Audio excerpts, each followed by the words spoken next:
শহরের এক পাশে গাছতলা, আরেক পাশে পাঁচতলা। শহরের এক পাশে 5 স্টার 7 স্টার হোটেল, বৃত্ত, বৈভব, আনন্দ, উল্লাস, এন্টারটেইনমেন্টে মানুষ ফুর্তিতে মজে থাকবে। আর শহরের আরেক পাশে বস্তি, না খেয়ে মানুষ চিকিৎসার অভাবে ধুকে ধুকে মরবে। ইসলাম এটা চায় না। ইসলাম চায় সম্পদের তারল্য সবার হাতে পৌঁছে যায়। কাইলা ইয়াকুনা দুলাতান বাইনাল আগনিয়াই মিনকুম। আল্লাহ বলেন, সম্পদ যেন শুধু তোমাদের ধনীদের হাতে কক্ষিগত না হয়, এজন্য আমি এই যাকাতের ব্যবস্থাপনা করেছি। ফলে সবার কাছে এই যাকাতের অর্থ কিন্তু পৌঁছে যাবে।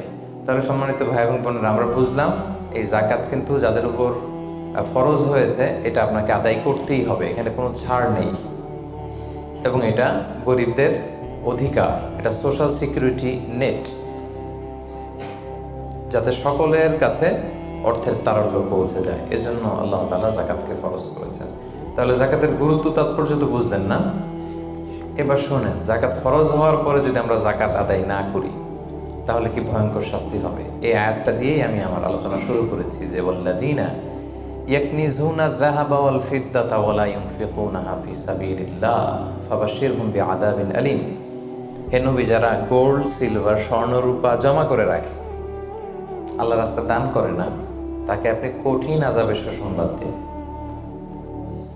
আচ্ছা বলেন তো, আযাবের কি সুসংবাদ হয় না দুঃসংবাদ হয়? তারপরও আল্লাহ বললেন কঠিন আযাবের সুসংবাদ দিন। তার মানে বোঝা গেল আযাবটা যে খুব ভয়ঙ্কর হবে, আযাবের তীব্রতা বোঝানোর জন্য আল্লাহ এই এক্সপ্রেশন ব্যবহার করেছেন। ছেলে কথা শোনে না, তখন মা বলে, দুষ্টামি করতেছো, বাবা আসলে এমন মাইট দিবে মজাটের বাবা। আচ্ছা বলো তো, মাইট দিলে কি মজা লাগে? তো মা তো বলতেছে মজাটের পাবি, তোর বাবা এসে এমন মাইট দিবে মজা টের পাবি। মজা লাগে মাইট দিলে? তো মজার কথা বললেন কেন মা? মাইটটা খুব কড়া হবে, মানে চরম পিট্টি দিবে তোমার বাবা তোমারে, আসুক তোমার বাবা। তো এই শাস্তির তীব্রতা বোঝানোর জন্য বললেন যে মজা। তো আল্লাহ বলতেছেন ওদেরকে কঠিন শাস্তির সুসংবাদ দেন, দুঃসংবাদ বলে নেই। আল্লাহ টিপ্পনি কেটে বলেন যে সুসংবাদ দেন। ইয়াউমা ইউহমা আলাইহা ফি নারি জাহান্নাম। সেদিন এই স্বর্ণরূপ যারা জমিয়ে রেখেছে, যাকাত দেয় নাই, এগুলোর আল্লাহ গলিয়ে খুন্তি বানাবে লোহার। ফাতুকওয়া বিহা জিবাহুহুম ওয়া জুনুবুহুম ওয়া যুহুরুহুম। 3 জায়গায় ছেঁকা দেওয়া হবে। কপালে স্বর্ণরূপ জমা করেছে, ব্যাংক ব্যালেন্স জমা করেছে, যাকাত দেয় নাই, এগুলোর আগুনে জ্বলিয়ে লোহার খুন্তি বানিয়ে কপালে ছেঁকা দেওয়া হবে। এটা কি দুনিয়ার আগুনের ছেঁকা? কথা বলেন। আল্লাহ জাহান্নামের আগুনকে বলেছেন নারুল্লাহিল মুকাদা আল্লাতী তাত্তালিউ আলাল আফইদা।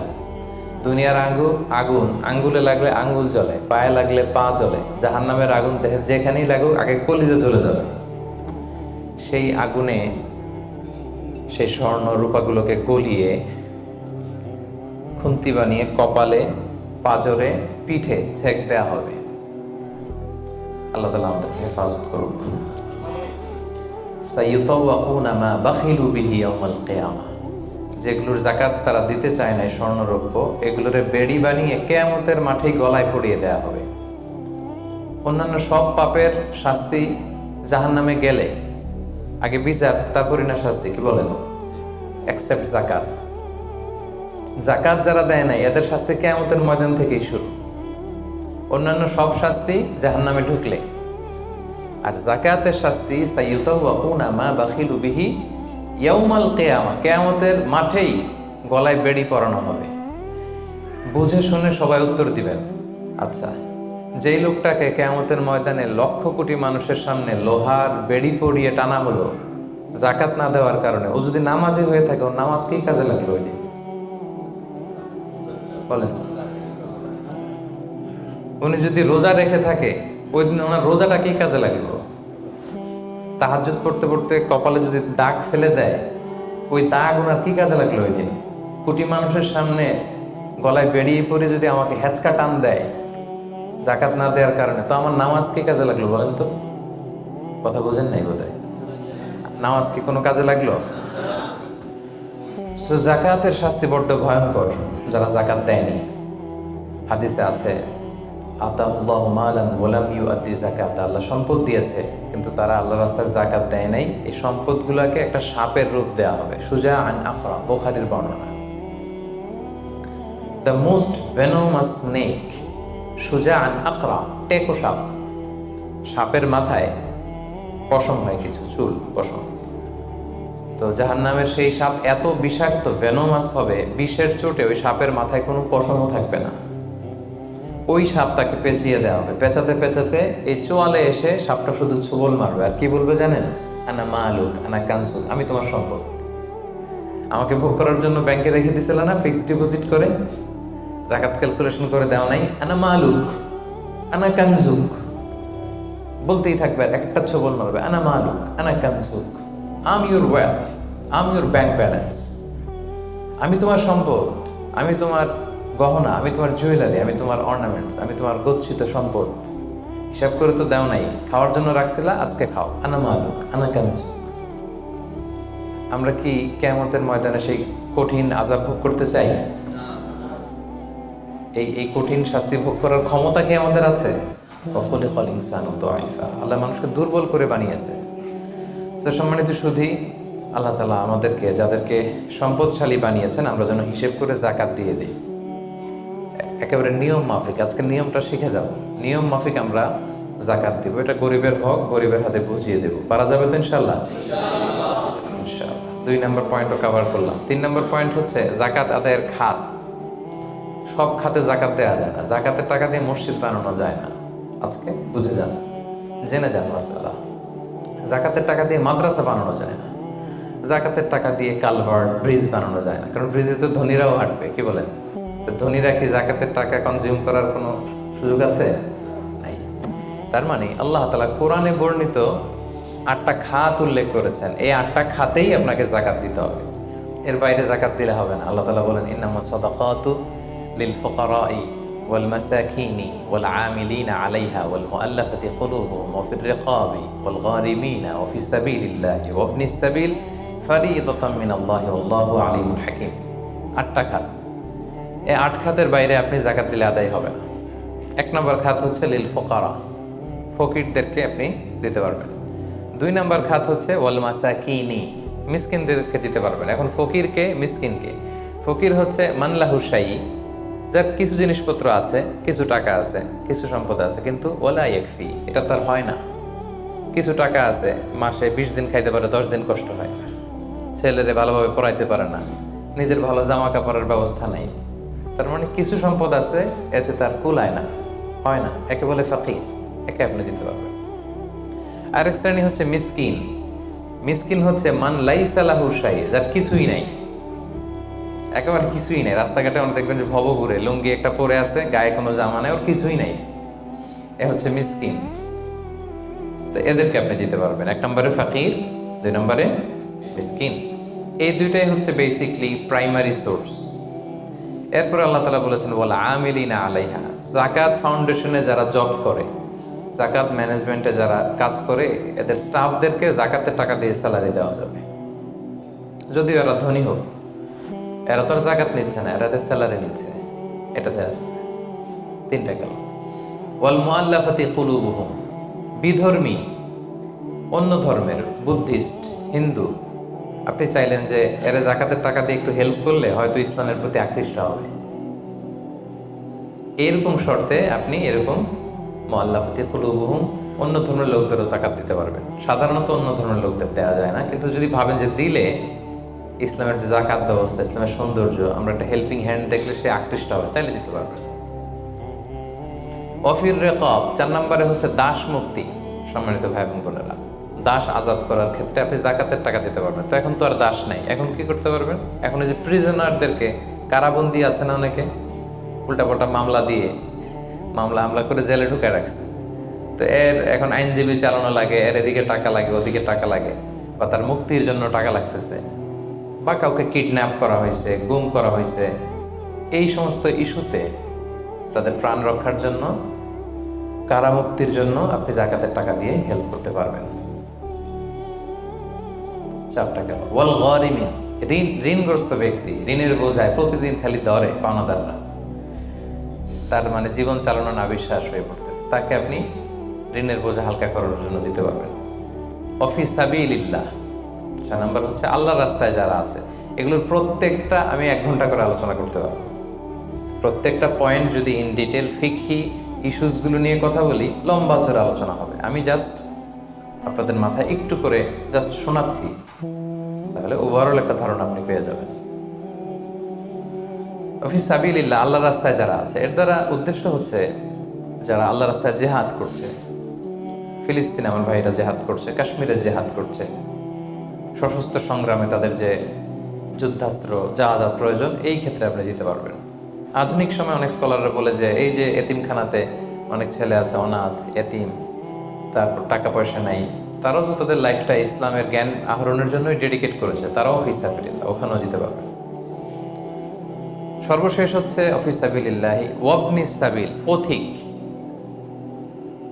পথিক যদি নিঃস্ব হয়ে যায়, তাকে আপনি যাকাতের টাকা দিয়ে হেল্প করতে পারবেন। ধরেন একজন পথিক, বাড়ি হচ্ছে কেলান্তান, এখন কেলে আইসা মলম পার্টির খপ্পরে পইরা সব শেষ, কিছুই নাই আর, তার সব নিয়ে গেছে। তো এখন সে ওইদিকে কেলান্তানে অনেক ধনী, কিন্তু এইখানে টাকা পয়সা নাই।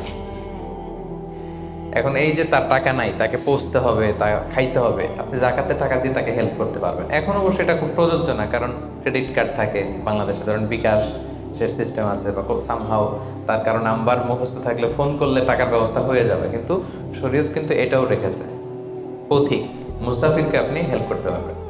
তাহলে এই 8টা খাত ছাড়া কিন্তু সম্মানিত ভাই বোন বোনেরা, আপনি অন্য খাতে যাকাত দিলে যাকাত আদায় হবে, মন মতো দিলে হবে না। কিন্তু 4 নম্বরে আমরা জানবো কাদেরকে যাকাত দেওয়া যাবে না। এতক্ষণ তো জানলাম কোথায় কোথায় দেওয়া যাবে, এবার শুনবো কাদের দেওয়া যাবে না। 1 নম্বর, হাশিমি খানদানের কাউকে দেওয়া যাবে না। বানু হাশিম মানে রাসূলুল্লাহ সাল্লাল্লাহু আলাইহি ওয়াসাল্লামের বংশধর। আমাদের একটা বংশ আছে না, কেউ মুন্সি বংশ, কেউ চৌধুরী বংশ, কেউ ওই বংশ। রাসূল সাল্লাল্লাহু আলাইহি ওয়াসাল্লামের বংশের নাম কি? হ্যাঁ, কুরাইশের হাশিমি খানদানের বংশ। আর বানু হাশিম, ওনারা কুরাইশ হচ্ছে অনেক বড় একটা গ্রুপ, এটার মধ্যে বানু জাহারা আছে, বানু হাশিম আছে। তো এখানে রাসূল সাল্লাল্লাহু আলাইহি ওয়াসাল্লাম হচ্ছেন বনু হাশিম। বনু হাশেমের লিনিয়েজে যারা আসবে, আপনি যদি জানতে পারেন তিনি বনু হাশেম, আপনি যাকাত দিতে পারবেন না, ওনারা যাকাত খেতে পারবে না।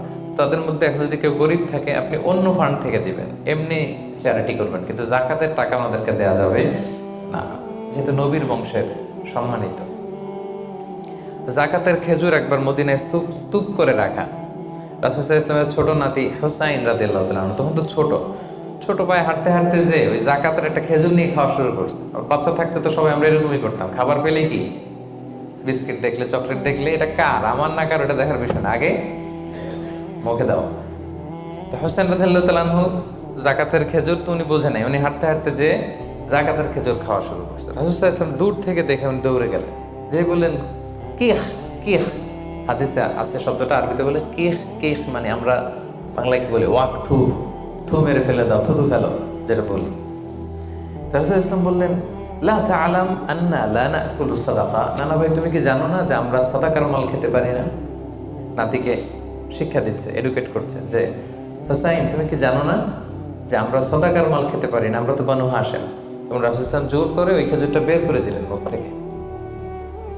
তাহলে বনু হাশেমের কাউকে দেওয়া যাবে না, অমুসলিম কাউকে যাকাত দেওয়া যাবে না, এক্সেপ্ট ওয়াল মুআল্লাফাতি কুলুবুহুম, যদি এই ইস্যু হয় যে এটা দিলে ইসলামের প্রতি তার একটু আকর্ষণ বাড়বে, এরকম হলে দিতে পারবেন, ইন জেনারেলি দেওয়া যাবে না। 3 নম্বর হচ্ছে ধনী কাউকে যাকাত দেওয়া যাবে না, যার টাকা আছে এরা যাকাত দেওয়া যাবে, পয়সাওয়ালা কাউকে না। তবে এখানে এক্সেপশন হচ্ছে ওই যে ওয়াল আমিলিনা আলাইহা, যাকাত সেন্টারে যদি জব করে স্যালারি দেওয়া যাবে। পথিক হয়ে যদি নিঃস্ব হয়ে যায়, আসলে ধনী তো রাস্তায় টাকা পয়সা হারাই ফেলছে, তাকে দেওয়া যাবে। আল্লাহ রাস্তায় জেহাদ করতেছে, ধনী, কিন্তু জেহাদের সামগ্রীর মধ্যে যদি যাকাতের সম্পদের কিছু থাকে, ওটাও নিয়োগ করতে পারবে। 4 নাম্বার, ঔরসজাত সম্পর্কের কাউরে যাকাত দেওয়া যায় না। হ্যাঁ, আপনার বাবা, আপনার মা, আপনার নানা নানি, দাদা দাদি, যত উপরে যাক, এদেরকে আপনি যাকাত দিতে পারবেন না। আপনার নিচের যারা, আপনার ছেলে মেয়ে, আপনার নাতি নাতনি, এদের ছেলে মেয়ে যত যাবে, যত নিচে যাক, যাকাত দিতে পারবেন না। গেল। 5 নাম্বার হচ্ছে স্বামী তার স্ত্রীকে যাকাত দিতে পারবে না। কেন? কারণ স্ত্রীর ভরণ পোষণ দেয়া স্বামীর জন্য কি ফরজ বা ওয়াজিব, তা আপনার তো তার ভরণ পোষণ দিতে হবে, জাকাত দেবেন কিভাবে? স্ত্রী দিতে পারবে হাজবেন্ডকে। ইন এনি কেস আসলে হাজবেন্ড ওয়াইফের মধ্যে জাকাত দেওয়ানোর সম্পর্ক নাকি? তো ভালোবাসার সম্পর্ক, স্বামী স্ত্রীর মধ্যে তো ভালোবাসার সম্পর্ক। তো ইন এনি কেস ইসলাম বলে যে প্রত্যেকে কিন্তু ইন্ডিভিজুয়াল। একটা জিনিস খেয়াল রাখবেন, আপনি আর ভাবির জাকাত কিন্তু একসাথে হবে না, বুঝতে পারছেন? ভাবির জাকাত ভাবি দিবে, আপনার জাকাত আপনি দিবেন। ইসলামে প্রত্যেককে আলাদা ইন্ডিভিজুয়াল হিসেবে আল্লাহর কাছে দাঁড়াইতে হবে। নামাজের হিসাব যেমনি আমার আলাদা, আমার বউয়ের আলাদা, জাকাতেরটাও আমার আলাদা, আমার স্ত্রীর আলাদা। অনুরূপভাবে যাদের ভরণ পোষণের দায়িত্ব আপনার কাঁধের উপর, তাদেরকে আপনি জাকাত দিতে পারবেন না, কারণ এটা আপনার দায়িত্ব, এজন্য পারবেন না। এবার জাকাত ফরজ হওয়ার শর্ত আছে, এই শর্তগুলো আমরা শুনব। 5টা শর্ত। প্রাইমারি শর্ত হচ্ছে নেসাব পরিমাণ সম্পদের মালিক হওয়া, আর এটা হাওলানিল হাওল, 1 বছর থাকা। এগুলো হচ্ছে প্রাইমারি শর্ত। আরও 3টা সেকেন্ডারি শর্ত হচ্ছে আল মিলকিয়া, পূর্ণ ওনারশিপ থাকা, আর জিয়াদা, এটা আপনার অতিরিক্ত টাকা এটা হওয়া, আর হচ্ছে আদামুদ্দুয়ুন, ঋণ না থাকা। এই 5টা শর্ত আমি ব্যাখ্যা করলে আপনি বুঝবেন। 1 নম্বর হচ্ছে নিসাব পরিমাণ সম্পদের মালিক হওয়া। আপনি সামান্য কিছু সম্পদের মালিক হইলে এখান থেকে জাকাত দিতে হবে, শরীয়ত কিন্তু এটা বলে নাই। সুবহানাল্লাহ। আপনি জাকাতের নিয়ম শুনলে দেখবেন যে ইসলাম কতটা ব্যালেন্সড। একটা থ্রেশহোল্ড আছে, একটা স্ট্যান্ডার্ড আছে, এই মানে গেলে দিবেন। সেটা কত? সেটা গোল্ড আর সিলভার দিয়ে রাসূল সাল্লাল্লাহু আলাইহি ওয়াসাল্লাম দিয়েছেন, কারণ তখন গোল্ড আর সিলভারের কয়েন ছিল, মুদ্রা ছিল। আগে কিন্তু সোনা আর রূপা দিয়েই মুদ্রা বানানো হতো, পরে এটা পেপার মানি শুরু হয়েছে, কাগজের টাকা। তো একটা হচ্ছে দিনার আর একটা দিরহাম। তো রাসূল সাল্লাল্লাহু আলাইহি ওয়াসাল্লাম যে থ্রেশহোল্ড বেঁধে দিয়েছেন সেটা হচ্ছে 7.5 তোলা স্বর্ণ বা 52.5 তোলা রূপা। আই রিপিট, এটা সবাই জানেন আশা করি, যে 7.5 তোলা স্বর্ণ আর 52.5 তোলা রূপা। আধুনিক সময়ে গ্রাম দিয়ে দোকানদাররা হিসাব করে, তো গ্রাম দিয়ে যদি আপনি বুঝেন তাহলে 85 গ্রাম স্বর্ণ অথবা 595 গ্রাম রূপা, এটা হচ্ছে থ্রেশহোল্ড নিসাব, অথবা এর সমপরিমাণ অর্থ, ক্যাশ টাকা যদি আপনার কাছে থাকে, তাহলে আপনি নিসাবের মালিক হয়েছেন। যেদিন আপনি এই নিসাবের মালিক হবেন ওই দিনটা আপনি ডায়েরিতে টুকে রাখবেন, কারণ এটা যদি 1 বছর আপনার কাছে এরকম থাকে, 1 বছর পরে যে আপনি জাকাত দিবেন, কিভাবে দিবেন আমি সামনে বলবো। তো এই নেসাব নিয়ে একটা প্রবলেম আছে। প্রবলেমটা হচ্ছে 7.5 তোলা স্বর্ণ আর 52.5 তোলা রূপার দাম কিন্তু এক না। 52.5 তোলা রূপার দাম খুব কম, আর 7.5 তোলা স্বর্ণের দাম অনেক বেশি। এটা হইল একটাই কম আর একটা বেশি। ঘটনা হচ্ছে রাসূল সাল্লাল্লাহু আলাইহি ওয়াসাল্লাম যখন এই থ্রেশহোল্ডটা বেঁধে দিয়েছিলেন নিসাবটা, তখন দুইটার মান সমান ছিল। তখন 7.5 তোলা স্বর্ণ দিয়ে 52.5 তোলার মতো রূপা পাওয়া যেত, অথবা কেউ 52.5 তোলা রূপা বিক্রি করলে 7.5 তোলা স্বর্ণ পেত। কিন্তু পরে সিলভার ফল করতে শুরু করলো, ফল করতে করতে আজকে এই অবস্থা। গোল্ড আবার খুব একটা ফল করে নাই, ফলে গোল্ডের স্টেবিলিটিটা এখনো রয়ে গিয়েছে। তো এখন আপনি কোনটা ধরে দিবেন জাকাতটা? যদি আপনি রূপা ধরেন, কথার কথা, রূপা যদি এই 1 ভরির দাম 1000 টাকা হয়, তাহলে 52.5 ভরির দাম কত? 52,500 টাকা। কিন্তু স্বর্ণ যদি আপনি হিসাব করেন, 1 ভরি যদি 50,000 হয়, 7.5 ভরি কত? 3.5 লাখ প্লাস, তাহলে প্রায় 7 গুণ কম বেশি, তাই না? এটা নিয়েই হয়ে গেছে জটিলতা। তো এখন আপনি কোনটা ধরে দিবেন? অনেকে বলে না গোল্ড দিব, কারণ গোল্ড ফল করে নাই, এটার যে স্ট্যান্ডার্ড এটা এখনো বজায় আছে। এটা নিয়ে অনেক আলোচনা, আমি খুব সংক্ষেপে বলি। কেউ বলে গোল্ড দিব, কেউ বলে রূপা দিব। এখন আমি কি বলি? আমি আপনাদেরকে সাজেস্ট করবো আপনারা রূপারটা ধরবেন। রূপারটা ধরলে কি লাভ হবে জানেন? 2 দিকেই লাভ, আপনারও লাভ, যিনি নিবে আরও লাভ। রূপারটা ধরলে বেশি সংখ্যক লোক জাকাত দান করতে হবে, তাই না? আর বেশি সংখ্যক গরিব লোকও টাকা পাবে, কি বলেন? তো 2 পক্ষে লাভ হইল না? এখন প্রশ্ন করতে পারেন, হুজুর ও পাইছে ওর লাভ, আমার লাভ কি? আপনার তো সবচেয়ে বড় লাভ, আপনি সওয়াব পাবেন আখিরাতে। এটা আমাদের বেশি দরকার না? কি বলেন? যিনি গ্রহীতা উনি পেয়ে লাভ, তার লাভ হইল, আর যিনি দাতা তিনি সওয়াব পেয়ে লাভবান হইলেন, তিনি সম্মানিত জাকাত দাতা হইলেন। অল্প আসুক না, ধরেন আপনার 1000 টাকা জাকাত আসছে, তা আপনি যদি 1000 টাকা জাকাত দেন, এটা আপনার হৃদয়ে একটা প্রশান্তির কারণ হবে না যে আমি সম্মানিত জাকাত দাতা, আলহামদুলিল্লাহ। আই এম এ জাকাত পেয়ার। এবং এত বড় একটা ফরজ ইবাদতের লিস্টে যে আপনি ঢুকতে পারছেন, এটাও তো কম কিসে, কি বলেন? এজন্য স্বর্ণেরটা না ধরে রূপারটা ধরবেন। আপনাদের যে টাকা পয়সা, আপনাদের তো হীরা দিয়ে করা দরকার আপনাদের নেশা। এনিওয়ে, তো এজন্য আপনারা রূপারটা ধরবেন, তাহলে লোকজন উপকৃত হবে বেশি, সম্মানিত ভাই বোন বোনেরা। তাহলে 5টা শর্তের প্রথমটা তো বুঝে গেছেন, নিসাব, কি বলেন? নেশাব বুঝে গেছেন না? 2 নম্বর শর্ত হচ্ছে শুধু এই নেশাব পরিমাণ সম্পদের মালিক হইলেই হবে না ভাইরা, এটাকে হাল আনিল হাউল বলে, মানে 1 বছর আপনার কাছে থাকতে হবে। দেখেন ইসলাম কতটা ভারসাম্যপূর্ণ। কিছু টাকা আপনার কাছে থাকলে এই জাকাত দাও না, এটা 1 বছর থাকতে হবে। যদি দেখা যায় যে আপনার সব খরচ শেষে 1 বছর এই টাকাটা আপনার কাছে অলস পড়ে আছে, তাহলে বোঝা গেল যে আপনি সম্পদশালী এবং আপনার অর্থের একটা স্টেবিলিটি আছে, কি বলেন? তাহলে আপনি নেশাব পরিমাণ সম্পদের মালিক হলেন, এবং 1 বছর যদি থাকে, 1 বছর শেষে আপনি জাকাত দিবেন। এই বছরটা কিন্তু সৌর বছর না, সোলার ইয়ারে হিসাব করলে হবে না, এটা লুনার ইয়ারে, চান্দ্র বছরে। খেয়াল রাখতে হবে, সৌর বছর জানুয়ারি ফেব্রুয়ারি মাসের যে হিসাবটা, এটা 365 দিনে 1 বছর। কিন্তু যেটা লুনার ইয়ার, চন্দ্র বছর, এটা কতদিন 1 বছর কে জানে? কেউ জানেন না? 300 হ্যাঁ 354 দিন, রাইট। 354 দিন, সামান্য কিছু সময়।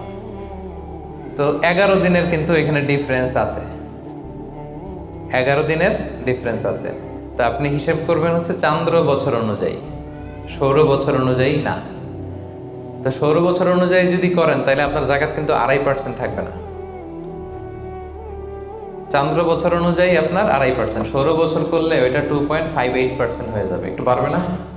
কারণ কতদিন বেশি?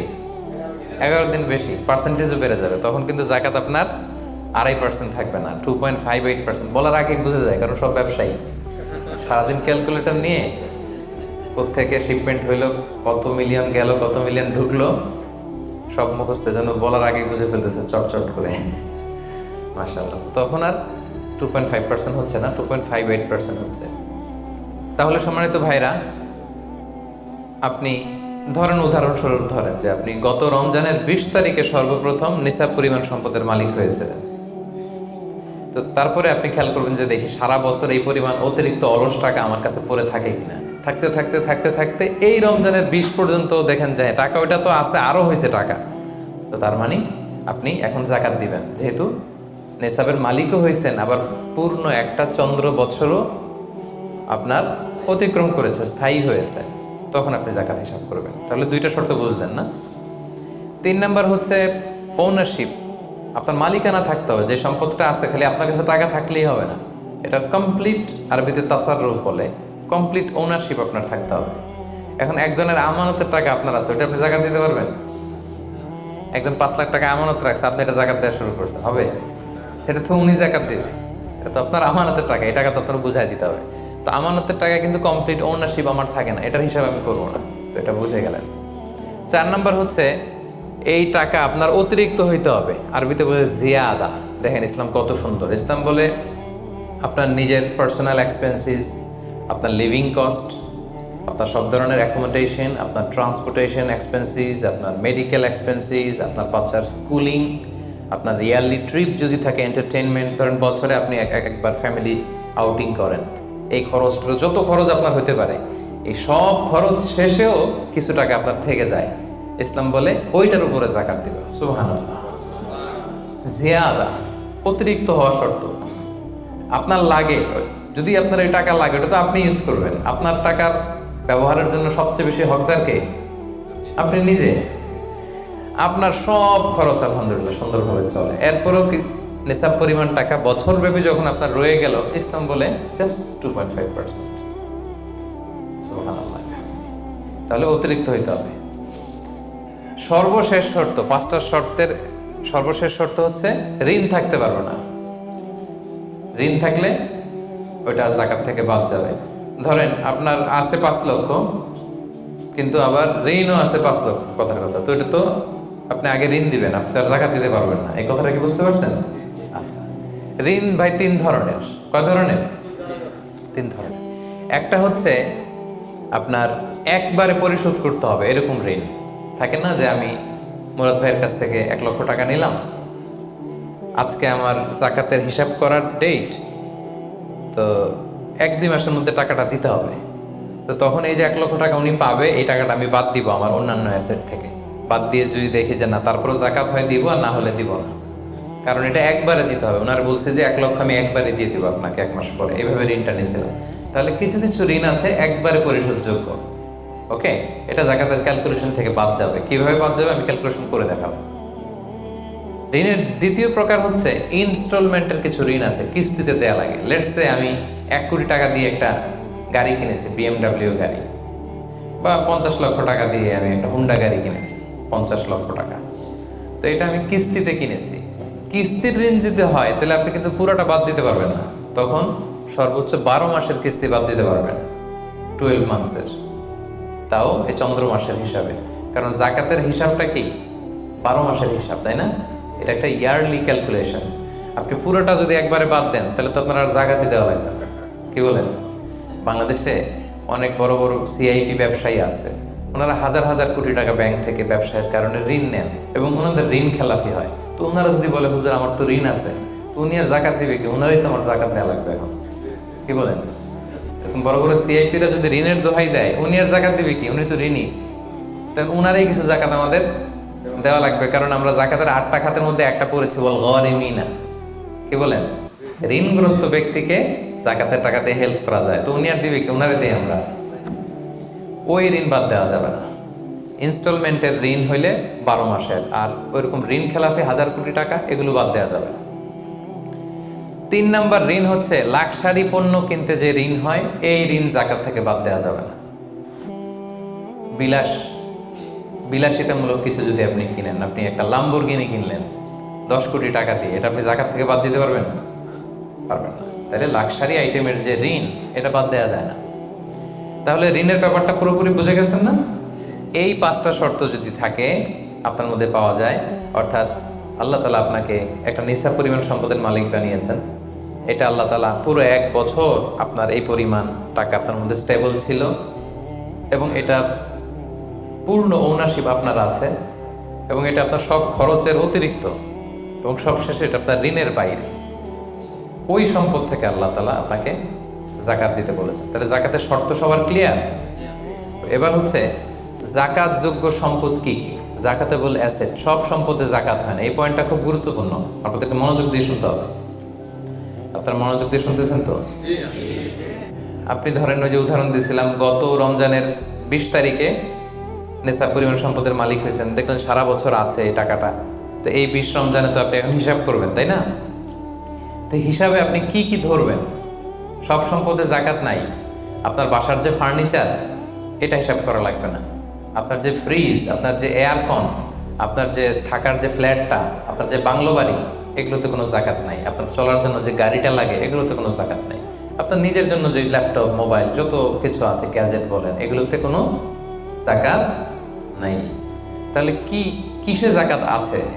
জাকাতেবল অ্যাসেট কি? জাকাতযোগ্য সম্পদ কি? সেটা আমরা শুনি। 1 নাম্বার হচ্ছে সোনা রূপা, gold and silver in its any form, যে কোনো ফর্মে, যে কোনো ফর্মে। এটা জুয়েলারি হোক, অর্নামেন্টস হোক, এটা বার হোক, বিস্কিট হোক। অনেকে গোল্ডের বার কিনে না, দেখবেন 999 এর ফাইনেস্ট গোল্ড, একেবারে খাপটাত নাই, 24 ক্যারেটের গোল্ড, 999 লেখা থাকবে এটার উপরে চকচকে, আপনার গোল্ডের বার, গোল্ডের বিস্কিট। অনেকে শখ করে গোল্ডের প্লেট, টেপ, তৈজসপত্র এগুলো কিনে। হ্যাঁ, স্বর্ণের ঘড়ি অনেকে কিনে। পুরুষের জন্য কিন্তু স্বর্ণের ঘড়ি, আংটি কোনোটাই পরা বৈধ না। কিন্তু যদি কেউ কিনে, স্বর্ণের কলম আছে, শখ করে কিনে অনেকে, টাকা রাখার জায়গা পায় না, তো ভাবে যে একটা কলম কিনে ফেলি স্বর্ণের, তারপর স্বর্ণের ঘড়ি, স্বর্ণের এই সেই। তো এরকম জুয়েলারি বলেন, তৈজসপত্র বলেন, যা যা আছে আপনার সব হিসাব করতে হবে in its any form. Gold and silver, এটা জাকাতেবল অ্যাসেট। বোনেরা অনেক সময় প্রশ্ন করে যে যেই গহনা আমি পরি, এটারও কি জাকাত দিতে হবে? ইখতিলাফ পূর্ণ মাসালা, বিশুদ্ধ মত হচ্ছে দিতে হবে।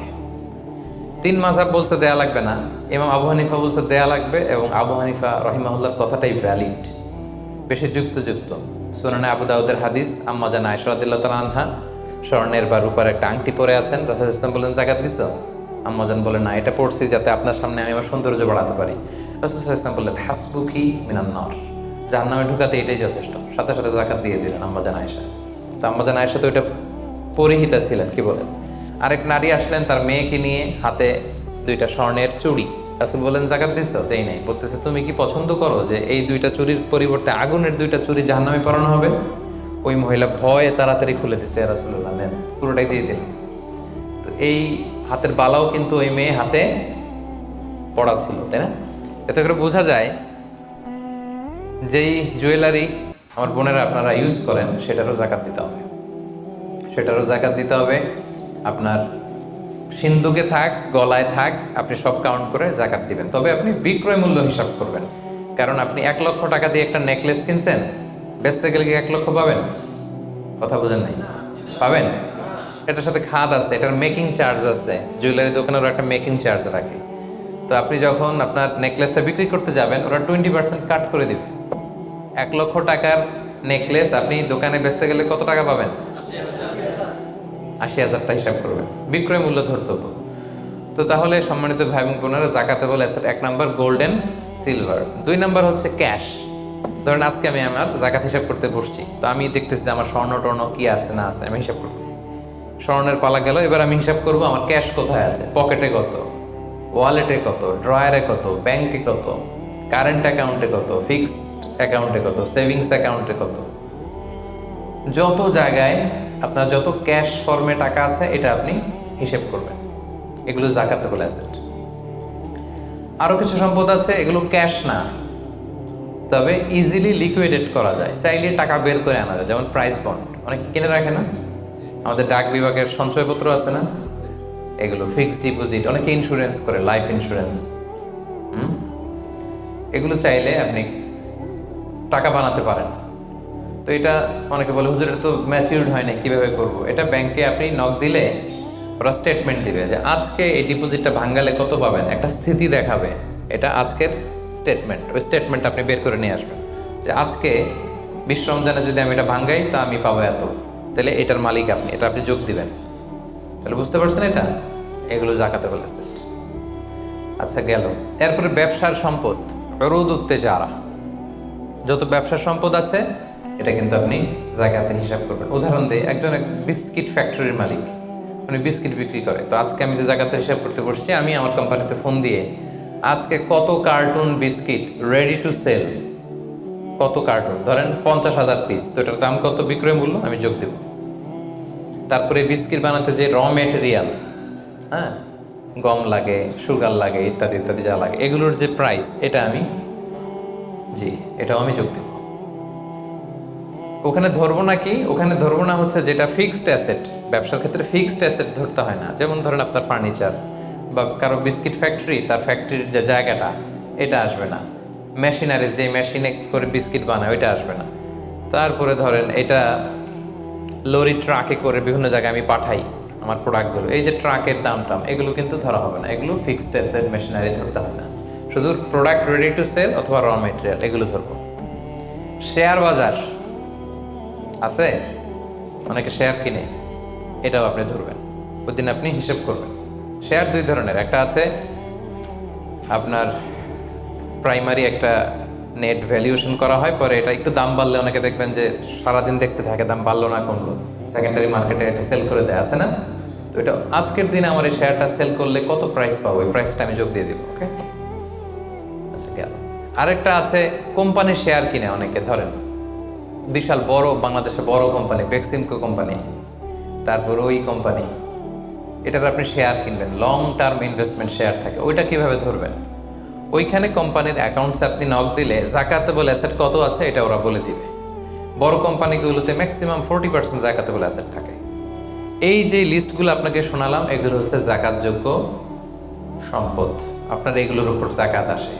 আজকে 20 রমজান, আমার 1 বছর হয়েছে, এগুলো সবগুলো আমি যোগ দিব। তাহলে জাকাতযোগ্য সম্পদ কি, মোটামুটি একটা ধারণা পেয়েছি না? পেলাম। এবার সহজে জাকাত কিভাবে হিসাব করব? অর্ধেক তো হিসাব করেই ফেললাম, কি বলেন?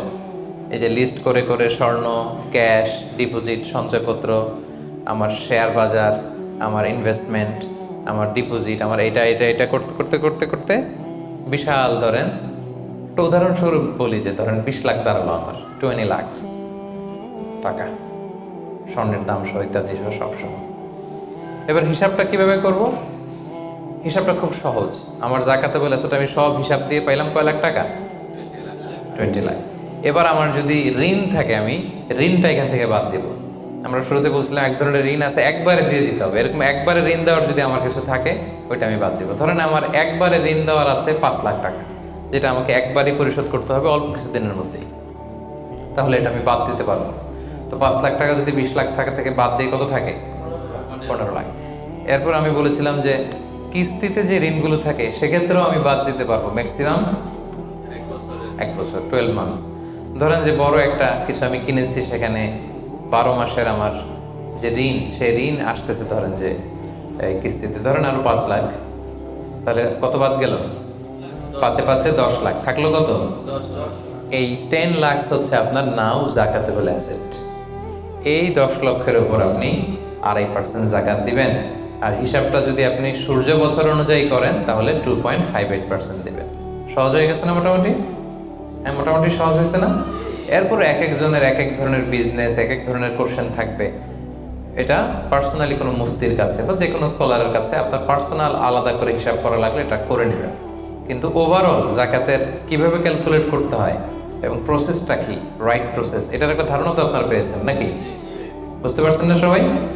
আচ্ছা, এরপরে বলেছিলাম ফসলের জাকাত, মানে কৃষি সম্পদের জাকাত। কিছু চাষ করলেই জাকাত দিতে হয় না, এটার একটা নিসাব আছে। সেটা হচ্ছে কমপক্ষে 18 মণ। কমপক্ষে কয় মণ? 18 মণ। কমপক্ষে 18 মণ হইলে ফসলের জাকাত দিতে। আল্লাহ বলেন, ইয়া আইয়ুহাল্লাযীনা আমানু আনফিকু মিন তাইয়্যিবাতি মা কাসাবতুম ওয়া মিম্মা আখরাজনা লাকুম মিনাল আরদ। জমিন থেকে যেটা উৎপন্ন করে দেই এটাও আল্লাহর রাস্তায় দান করো। ওয়া আতু হাক্কাহু ইয়াওমা হাসাদি, যেদিন ফসল হারভেস্টিং করে ঘরে তুলবেন ওই দিনই জাকাত দিতে হবে। মজার ব্যাপার হচ্ছে ফসলের ক্ষেত্রে বা কৃষিজ পণ্যের ক্ষেত্রে কিন্তু 1 বছর অপেক্ষা করা লাগে না। এর আগে টাকা পয়সা, স্বর্ণালঙ্কার এগুলো 1 বছর আছে কিনা দেখতে হয়। কিন্তু যারা কৃষি কাজ করে ফসলের ক্ষেত্রে 1 বছর 1 বছর নাই, ফসল যেদিন কাটবেন ওই দিনই ফসলের জাকাত। তো ফসলের জাকাতের জন্য 1 বছর ওয়েট করা লাগে না। তো আপনি নিজে ধরেন ধান খাওয়ার জন্য আপনি ফসল করছেন 10 মণ, ওটার জাকাত দেওয়া লাগবে? বুঝে থাকলে উত্তর দেন। 10 মণ ধান আমি করেছি, কেন লাগবে না? 18 মণ হয় নাই। দেখেন শরীয়ত কত সুন্দর, কিছু আপনি করলেই জাকাত দিতে বলে নাই। এটা একটা স্ট্যান্ডার্ড আছে, লাইসা ফিমা দুনা খামসাতে আউসুকিন সাদাকা। 5 ওয়াসাকের নিচে জাকাত হয় না। 1 ওয়াসাকে কত এভাবে হিসাব করে বের করা হয়েছে 720 কেজি, 18 মণ। 18 মণের নিচে হইলে জাকাত দেওয়া লাগবে না। আর একটা ব্যাপার হচ্ছে যে কোনো ফসলে জাকাত হয় না যে ফসলগুলোকে গুদামজাত করা যায়। পচনশীল যদি হয় হবে না। যেমন আম রাখা যায়, কলা রাখা যায়, পেঁপে রাখা যায়, শাকসবজি রাখা যায়। রাখা যাবে হচ্ছে চাল, ডাল, গম, ভুট্টা, খেজুর, এগুলা গুদামজাত যদি করা যায়, ওগুলো যদি 18 মণ হয় তাহলে আপনি জাকাত দিবেন। তো জামের চাষ যারা করে তারা কি মোটেও দিবে না জাকাতের কোনো কিছু থাকবে না? হ্যাঁ থাকবে। তাদের হচ্ছে উরুদুত যারা ব্যবসার হিসাবে ওই যে হিসাব করবে যেদিন, ওই দিন দেখবে যে আজকে আমার বিক্রি করার মতো কয় খাঁচি আম আছে, 40 খাঁচি আছে, দাম কত, ওই অন্যান্যর সাথে যুক্ত করে নেবে। কিন্তু ফসলের দিতে হইলে কমপক্ষে 18 মণ এবং এটা গুদামজাত করা যায় এমন পণ্য হইতে হবে। কিভাবে দিব বলেন? 18 মণের বেশি করছেন, ধরেন 100 মণ হয়েছে আপনার ধানের, কিভাবে দিবেন? 2.5% দিবেন না। ফসলের জাকাতের হিসাব হচ্ছে ওশর আর নিসফে ওশর। আরবি বুঝতে যদি কষ্ট হয় সহজ করে বলি, 10% আর 5%। ফসলের জাকাত হচ্ছে ভাই 10% আর 5%। 10% আরবিতে বলে ওশর। কখন 10%? যখন এটা ইরিগেটেড ল্যান্ড হয়, আল্লাহর দেয়া বৃষ্টির পানিতে চাষ হয়ে যায়, আপনার আলাদা করে সেচ দেয়া লাগে না, আল্লাহর দেয়া বৃষ্টিতেই হয়ে যায়। এটা হচ্ছে কস্ট ফ্রি কাল্টিভেশন, আপনার খরচ টরচ নাই, আল্লাহ বৃষ্টি দিছে, ধান বুনে দিছেন, হয়ে গেছে। এটা 10% দেবেন, 100 মণ হইলে 10 মণ। আরেকটা হচ্ছে আপনার সেচ দেয়া লাগে, এটা হচ্ছে কস্ট বেসড ইরিগেট কাল্টিভেশন, আপনার সেচ দেয়া লাগে। কীটনাশক দেওয়া লাগে, রাসায়নিক সার দেওয়া লাগে, নিড়ানি দেওয়া লাগে, এই করা লাগে সেই করা লাগে, আপনার খরচ বেশি। ওইখানে 10% না, ওখানে দেবেন কত পার্সেন্ট? 5%। 100 মণ ধানে কয় মণ? দেখছেন? তার মানে the more you cost the less you pay, the less you cost the more you pay. সুবহানাল্লাহ। এখন যদি বলেন হুজুর আমার তো কিছু বৃষ্টির পানিতেও হয়, আবার আমিও কিছু পানি দিই, এখন কি করবেন বলেন দেখি, কে বলতে পারে? 7.5% দেবেন? এই তো ব্যবসায়ী হইলে কি সুবিধা। তখন আপনি মাঝামাঝি দিবেন, যেহেতু বৃষ্টির পানির ফ্যাসিলিটিও আপনি পেয়েছেন, আপনারও পানি শেষ লাগছে, দুইটা যেহেতু, তাহলে 5 আর 10 এর মাঝামাঝি কত? 7.5। তো আপনি তখন 7.5% দিবেন। এটা হচ্ছে বিশাল আলোচনারে নির্যাস আমি আপনাদেরকে শোনালাম। চলে গেল কৃষি সম্পদ। এবার পশু সম্পদের জাকাত কিভাবে দিবেন? পশু সম্পদের যে লিস্ট, এটা আমাদের জন্য অ্যাপ্লিকেবল না। 40টা ছাগল হলে একটা ছাগল বছর শেষে, 30টা গরু হলে বছর শেষে, 5টা উট হলে, এটা আমাদের জন্য অ্যাপ্লিকেবল না। কারণ পশু সম্পদের জাকাত যদি দিতে হয়, শর্ত হচ্ছে এটা সায়েমা হইতে হবে। সায়েমা মানে পশুগুলা বনে বাদারে যে ঘাস লতা পাতা নিজেই খেয়ে আসে, এটার কোনো খাওয়ানো টাওয়ানো লাগে না। কিন্তু আমাদের যে পোলট্রি শিল্প, আমাদের যে গরুর ফার্ম, এটাতে ফ্যানের নিচে রাখতে হয়। অস্ট্রেলিয়ান গাভী যারা পালে দেখবেন উপরে ফ্যান, যে দারোয়ান ওর ফ্যান নাই, কিন্তু গরুর উপরে ফ্যান। কারণ এই বাতাস না খেলে ওটা বাঁচবে না, ওইটারে ইঞ্জেকশন দিতে হয়, ওইটারে এই দিতে হয়, ওইটার ভুসি খাওয়াও, ওইটারে এই খাওয়াও। তো এই পোলট্রি শিল্প, হ্যাচারি শিল্প, দুধের বিজনেস যারা করে, তাদের আসলে রাসূল সাল্লাল্লাহু আলাইহি ওয়াসাল্লাম যে পশু সম্পদের জাকাতের যে লিস্ট বলেছেন, ওইটার আওতাভুক্ত হবে না। তো তারা কি কোনো জাকাত দিবে না? দিবে। ওই যে উরুদুত্তি যারা ব্যবসায়ের পণ্য হিসেবে, আমি দুধ বিক্রি করি, সো আজকে যখন আমি হিসাব করব, আমি দেখবো যে আমার কত লিটার রেডি টু সেল, জানলাম যে 300 কেজি আজকে আমার দুধ আছে, এটা বিক্রি হবে, এটার দাম কত, এটা আমি যোগ দিয়ে দিব। জাকাতে বলে অ্যাসেট যত আছে এগুলোর সাথে যোগ দিয়ে হিসাব করবো। বুঝতে পারছেন? সহজ হয়ে গেল না? 10টা পয়েন্টের 9টাই শেষ। সর্বশেষ পয়েন্ট আমাদের ছিল যে কিভাবে জাকাত দিলে বেশি প্রোডাক্টিভ হবে। আমরা শুরুতে বলেছি জাকাতের শাড়ি বলে ইসলামের শাড়ি নেই, জাকাতের লুঙ্গি বলে লুঙ্গি নেই, এগুলো দিলে জাকাত যথাযথভাবে আসলে আদায় হয় না। তো জাকাতটা আমরা প্রোডাক্টিভ ওয়েতে দিব। দুইভাবে দিলেই আদায় হয়। একটা হচ্ছে আপনার রেগুলার যে নেসেসিটি, এগুলো পূরণের জন্য জাকাত দিলেও হবে। যেমন খাওয়া নাই তো আপনি খাবার কিনে দিলেন, জামা নাই জামা কিনে দিলেন, চিকিৎসার অভাব, অসুস্থ আপনি ওষুধ কিনে দিলেন, আদায় হবে। কিন্তু একটা দারিদ্র বিমোচন হবে না? হবে। আজকে আপনি কিছু খাবার দিলেন, ও খেয়ে কালকে আবার ওদিকে জাকাতের লাইন, ওদিকে যে দাঁড়াবে, কি বলেন? এরপরের দিন শুনবে যে ওইখানে নাকি শাড়ি দিবে, ওইখানে যাবে। আপনি যদি পার্মানেন্ট সলিউশন করার ট্রাই করেন, এইটা হচ্ছে সবচাইতে ইফেক্টিভ, সবচাইতে প্রোডাক্টিভ। তো সেটার জন্য কোনো ফাউন্ডেশনের আন্ডারে, কোনো বোর্ডের আন্ডারে যদি করা যায়, বা আপনাদের মতো বিজনেস ম্যাগনেট যারা আছেন, আপনাদের যদি কোনো জাকাত ম্যানেজমেন্ট এরকম বোর্ড থাকে, আপনারা যদি করতে পারেন, আপনারা আপনাদের এলাকায়, আপনারা চাইলে এভাবে দারিদ্র বিমোচন করতে পারবেন। তবে এটার জন্য শর্ত হচ্ছে মনিটরিং করা লাগে। ধরেন আপনি একজন মহিলা সেলাই করতে যান, তাকে সেলাই মেশিন কিনে দিলেন। একজন গরু পালতে যায়, গরু কিনে দিলেন। অস্ট্রেলিয়ান গাই কিনে দিলেন 2টা, এটার দুধ বিক্রি করে ফ্যামিলিটা মোটামুটি চলতেছে। এদের এক ছেলে আছে, সে সিএনজি চালাতে জানে, তো একটা সিএনজি কিনে দিলেন। এলাকায় সিএনজি চালায়, অটোরিকশা চালায়, ভ্যান চালায়, তার ফ্যামিলিটা চলবে না মোটামুটি? সে আর অন্য জায়গায় যে জাকাতের টাকা চাইবে? চাইবেন। এটা প্রোডাক্টিভ। তবে এটার ক্ষেত্রে আপনি যে পরে দিতে যাবেন না কিছু, দেখবেন কার কিসে আগ্রহ। আপনি যে সিএনজি কিনে একজনের দিলেন, কদিন পরে দেখবেন যে সিএনজি পেয়েছে, ও গাঁজা কিনে খাইতেছে। এরকম আছে। আপনি একটা কিনে দিচ্ছেন, ওইটাতে তার আগ্রহ নাই, ওটা দিবেন না। একজন এসে বললো যে আমি আমার ছেলে ভ্যান চালাই, 4 বছর আগের পুরান এক ভ্যানটা নষ্ট হয়ে গেছে, একটা ভালো ভ্যান হইলে আমাদের ফ্যামিলিটা চলতো। দেখলেন যে সে ভ্যান চালায়, ভ্যান চালানোর যোগ্যতা আছে, এর এটা দিলে কাজ হবে, এর 2টা ভ্যান কিনে দেন। একজন সিএনজি চালায়, সিএনজি নষ্ট হয়ে গেছে, তারে কিনে দেন। গরু পালার অভ্যাস আছে, নিতে চায়, স্বাবলম্বী হতে চায়, তাকে দেন। একজন এসে বললো যে আমার ছেলেটারে আমি বিদেশ পাঠাইতে চাই, ও যদি বিদেশে যায় আমার ফ্যামিলিটা সচ্ছল হবে, 5 লক্ষ টাকা লাগবে ওরে পাঠাতে। আমরা গরিব মানুষ 2 লাখ জোগাড় করছি, আর 3 লাখের জন্য পাঠাইতে পারতেছি না। চমৎকার, যদি দেশের বাইরে পাঠানো যায়। আপনি ওখানে 3 লাখ টাকা দিয়ে ছেলেটারে বিদেশে পাঠাই দিলেন, ওর প্রবাসী হিসেবে ও যে টাকা পাঠাবে, ওর পাঠানো টাকায় ওর ফ্যামিলিটা সচ্ছল হয়ে গেল। ঠিক না? এইভাবে যাকে যেটা দিলে এটা আপনি বুঝবেন যার ক্ষেত্রে যেটা অ্যাপ্লিকেবল। তাকে যদি আপনি ওইভাবে জাকাতের টাকাটা দেন, ওটা বেশি প্রোডাক্টিভ হবে, ওটা বেশি ইফেক্টিভ হবে। এইভাবে প্ল্যান করে করে যদি আপনারা আপনাদের জাকাতের টাকাগুলো যারা হকদার তাদের হাতে তুলে দিতে পারেন, একাত্ত সে স্বাবলম্বী হবে, দারিদ্র বিমোচন হবে এবং সমাজ থেকে আমাদের দারিদ্রতা উঠে যাবে। দারিদ্রতা খুব খারাপ জিনিস। রাসূল সাল্লাল্লাহু আলাইহি ওয়াসাল্লাম এই দারিদ্রতা থেকে পানাহ চাইতেন। রাসূল সাল্লাল্লাহু আলাইহি ওয়াসাল্লাম সবসময় পড়তেন আল্লাহুম্মা ইন্নী আউযু বিকা মিনাল ফাকরি ওয়াল কিল্লাতি ওয়ায যিল্লা, মানে হে আল্লাহ, আমি দারিদ্রতা, আমি কমতি আর আমি জিল্লতি থেকে পানাহ চাই। রাসূল সাল্লাল্লাহু আলাইহি ওয়াসাল্লাম সবসময় দারিদ্রতা থেকে পানাহ চাইতেন।